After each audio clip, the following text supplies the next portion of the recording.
All right, what's going on, guys? Trev back again, here to bring you another video. This one's going to be doing our weekly review for this week's episode of The Walking Dead Season 9. This is for episode 10 now. It is called Omega.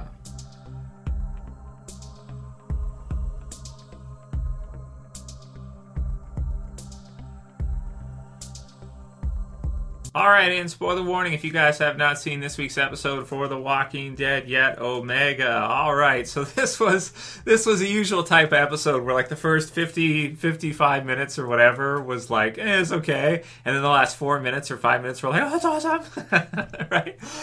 So, you know, like after about like the 40-minute mark, including commercials of the episode, I'm just sitting here thinking like, oh, this is an okay episode, you know, it's alright, whatever, it's cool. Backstory for Alpha, backstory for Lydia. It's okay. And then the ending's like, oh, it's awesome. It's awesome. So Omega is the title of the episode, and Omega refers to the multiplicity. This is going to Wikipedia, right? Love Wikipedia.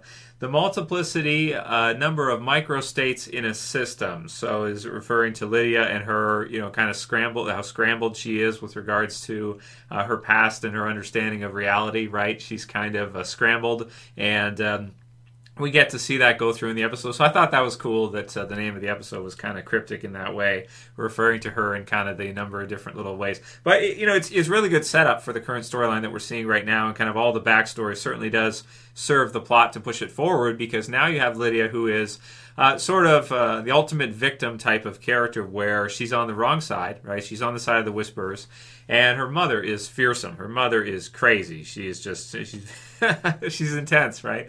So her mother is just absolutely nuts, intense, very fearsome, very scary, and she is equally as terrified of her, or maybe more so, than anybody else. And of course, as Alpha approaches the Hilltop, the first thing that she demands is that her daughter be returned to her. And of course, in this kind of situation, Daryl, relating to her because she's been abused, and he sees that when he kind of pulls her arm out, and he kind of sees the straps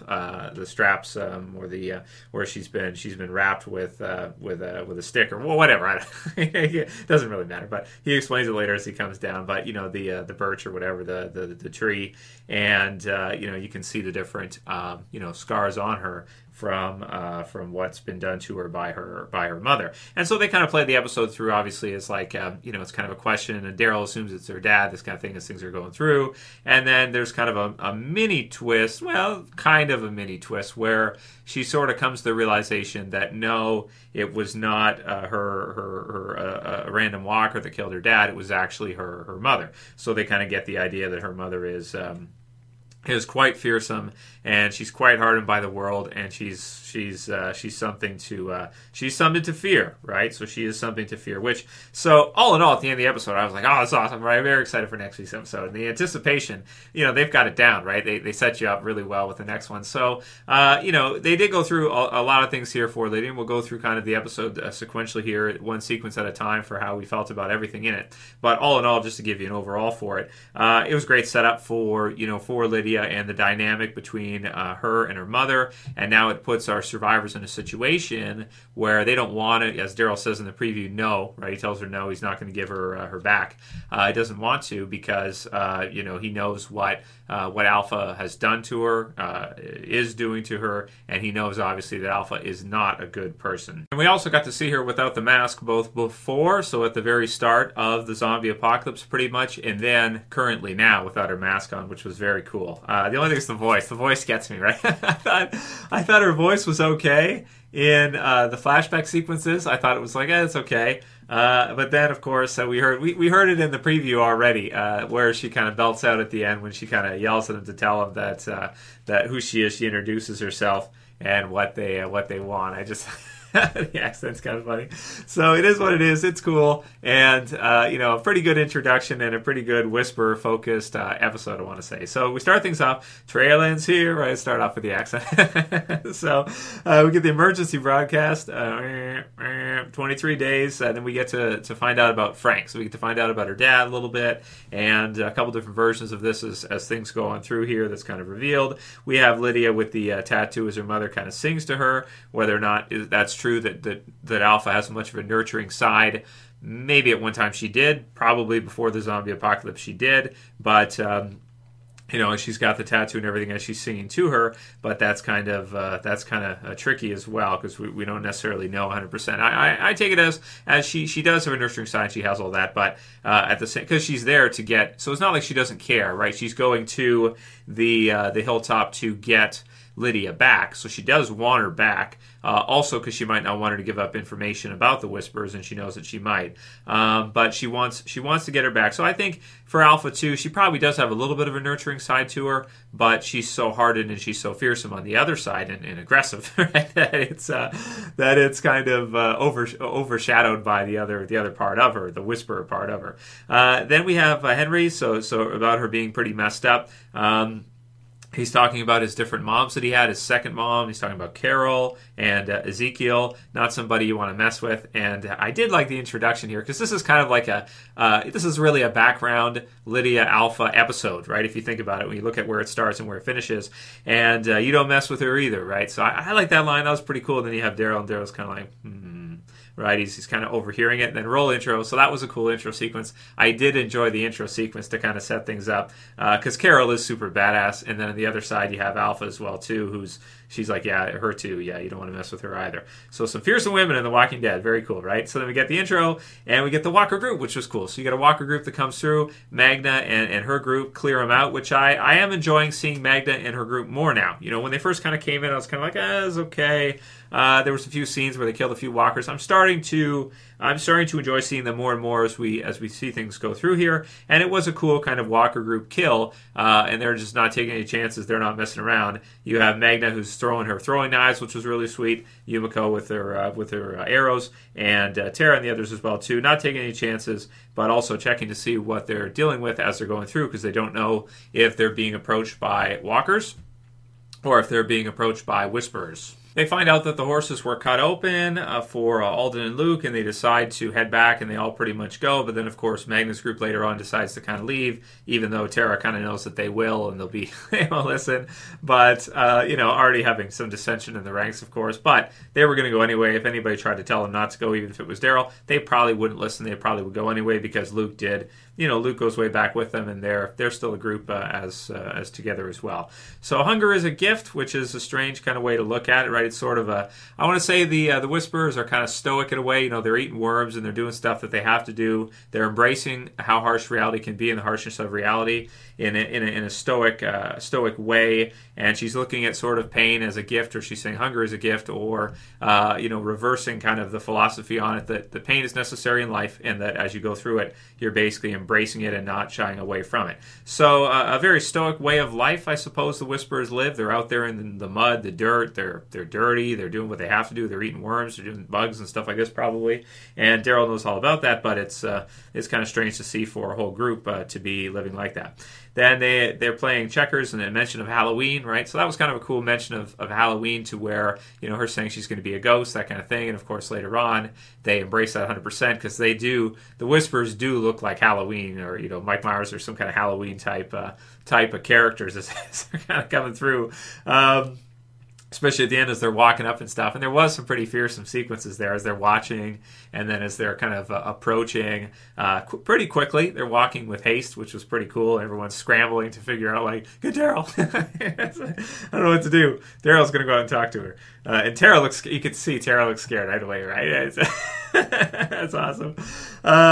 Checkmate. So that is chess, right? But it is to Alpha too, because Alpha is not necessarily... she's not a simpleton. She's a chess player. She's somebody who's very intelligent. She's somebody who sees moves ahead of time, who counters, who sets up, trails for people to follow and then traps them in it. So she's not just a simple type of person. She's definitely has layers, as does Lydia, but she also is very strategic and very crafty. And I think the checkmate mention is probably a mention to the way in which Alpha does things, that she sees moves ahead. She is more advanced. She is not just looking at one simple move, but she's in the mention of chess, right, and strategy, she is a few moves ahead here. So Daryl and the others do, I think, have their work cut out for them in the Whisper threat, right? You have Henry, so you have the kingdom, so shut up, so you're using me. The question of him and Daryl getting mad at each other. They make it up by the end of the episode, and that's all good stuff. Daryl, nah, I don't give a shit. It's up to you. So I like that. Daryl's not Rick, right? As Daryl, offers to give her pills and that kind of thing, he doesn't give a shit. I don't give a shit.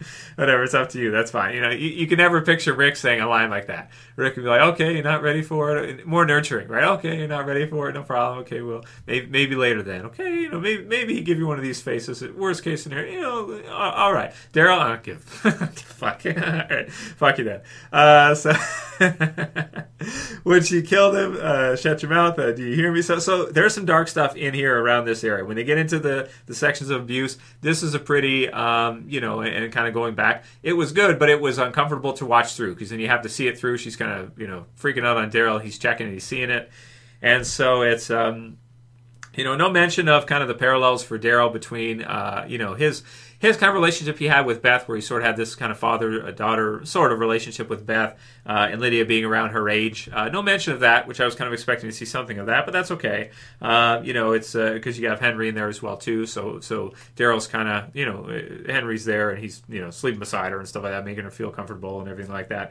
Brings her out, and she kind of is maybe going for the hammer, not sure if she's in danger, and then she is quickly calmed down by getting to see a baby. So she's basically crying. So she's pretty much, what she's having here is she's having in computers we call this a blue screen, right? But in human beings, she is having basically a meltdown, or she's got, she's totally scrambled, and she's seeing something. She is seeing a philosophy violation. So you have Lydia, who is seeing a violation of the philosophy that she has been taught.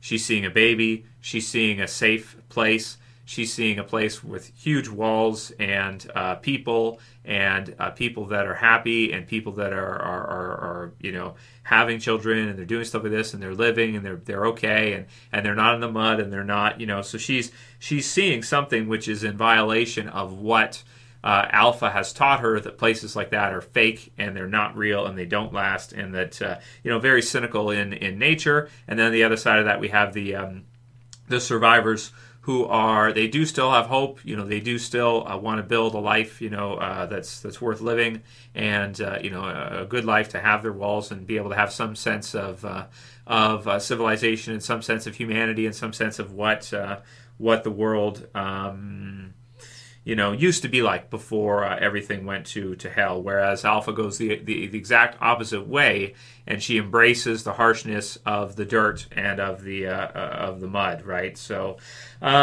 good stuff. So she kind of just sees something, which is going to enhance the mistrust between her and her mother, and she's going to be resentful of her mother because her mother had taught her and beat it into her that this wasn't real and this couldn't last, and now she's seeing it before her very eyes many years into the zombie apocalypse, that you can't have life without hope. You have to have, worst case scenario, as stoic as you want to be, there's got to be a little bit of hope in there that the future can be better, and that things can be better, and that you can build, right? So that's some good stuff right there with regards to her reaction to it, and her actually wanting to go back, because it for her it's so into her cell, because seeing this is so traumatic for her, because she was drilled to believe that this is not true, or could not be.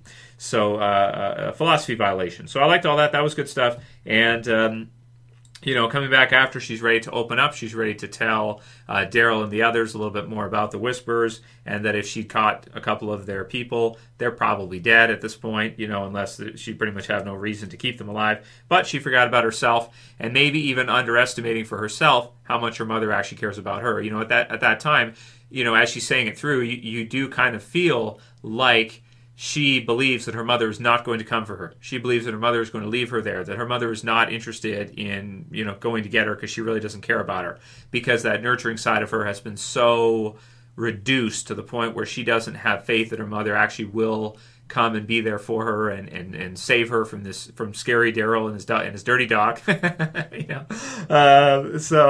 And that's but then she finds out that that's not really the way things are, and that the people of the survivor communities are actually good people, and that her mother actually has some good in her too, because that's why she's there for her, at least from what we've seen so far. Now later on, she may go right back into that behavior of acting like she doesn't care, or acting like she just had to get her out of there because she didn't want her to give information to this other group about the Whispers, and that's probably how she played it off. But I tend to think that no, there's still that side of her in there somewhere that does care for her daughter. So good stuff. The argument sort of at the end, the introduction. You have is it Connie who's kind of run off there? So she's off to the side because she realizes she's cut off. She can't hear by the time they come in, so she just sees them, and then she's like, oh shit! Didn't even hear. Everybody else is like scrambling. She doesn't know what's going on, and so then they're separated yet again. Magnus' group splintering further, and her kind of heading off in a different direction to try to avoid the Whispers as she sees them coming in. So good stuff. And then a very exciting ending as Alpha walks up, introduces herself. The survivors scramble in fear and don't know what the hell's going on, and it just kind of happens out of nowhere, and very spontaneous at the end, and a great scene to finish things off, which I did thoroughly enjoy, to wrap things up in a nice dramatic sort of opposition. What's Daryl going to do? What are the survivors going to do? Are they going to hand her over and appease Alpha, even though it's pretty obvious that Alpha has been mistreating her and not been a good protector or mother for her, kind of gone the exact other way. So in terms of score for the episode, I'm going to give the episode 7.8 out of 10. I thought it was, a good episode psychologically. The flashback sequences were okay. There's one where she kind of suffocates some guy, but she's not even... Granted, that was before... It was a scene, but it was a scene that was kind of part of a story. So this is like a story that she had told. Now, that probably did happen, but when she's suffocating him, she's not covering his nose. She's barely covering his mouth. And you tend to think that he'd probably be able to, he'd probably be able to push her off of him. You tend to think. Granted, he's losing his mind and going crazy and stuff. So we get the meaning behind it. I just felt like the actual play out of the scene was like, I did say to myself, like, his nose might be stuffed up a little bit, but he'd probably be able to get some oxygen in there somehow. But okay, it's whatever. We get the point. TV logic. We get the idea. She suffocates him. Whatever. It's okay. Also, to mention, Ride with Norman Reedus has Glenn on it now. Has Stephen Yoon on it now? Man, I got to watch some of these episodes. Like, that is so cool, right? That Daryl's doing these extra episodes here where he goes and sees older members of the cast and crew. And just hangs out with them. So I got to watch some of these. These look really, really cool and really fun for hardcore fans of The Walking Dead. And, because I always thought Ride with Norman Reedus was like, it was okay, but it's like, I just always felt like it was just kind of just like a whatever show. But that's actually really cool that they're doing episodes like that where they're bringing back, people that you wouldn't see. And, I think that's really cool for old school fans of The Walking Dead. So heads up for that. If you haven't seen that, I definitely want to watch those through. And maybe I can do, I don't know if I can do a review for those episodes of Ride with Norman Reedus, but, maybe just react or give your thoughts on it, because it's kind of cool stuff, and talk about it a bit. So it's a dark episode at parts, intense at the end, very scary. 7.8 out of 10, I think. I think that's fair, because it wasn't like... It wasn't an incredible episode or anything by any means, but the ending was. They had lulled us into a sense of relaxed kind of viewing with a little bit of drama and philosophy or psychology mixed in, and then boom, they hit us at the end with a nice whisper surprise with Alpha and her fun accent. But she looks cool. She looks kind of badass when you see her face. So that's pretty awesome. So I like that. Anyway, that's my review for this week's episode of The Walking Dead Season 9, Episode 10. Omega. Let me know what you guys think. How did you feel about the episode? Did you think, it sucked, it was slow, except for the last 5 minutes? Or were you like, no, I enjoyed to see the background behind the Whispers, to get to understand these characters, to get to understand where they come from and how and why, to get to understand their why. And yeah, it's good stuff. So I enjoyed it. Let me know what you guys think. Leave your comments below. If you like the video, please thumb it up below. You can share. You can favorite. If you're new, subscribe at the bottom left. I would appreciate it. And yeah, that's it for this video, guys. We'll see you again soon for the video predictions in about half an hour for what I think is going to happen in episode 11. And yeah, lots of Q&As for this week after a pretty fun episode with definitely an awesome ending. So for this one, see you guys again soon for another. Trev, say peace. Later, guys. See you soon.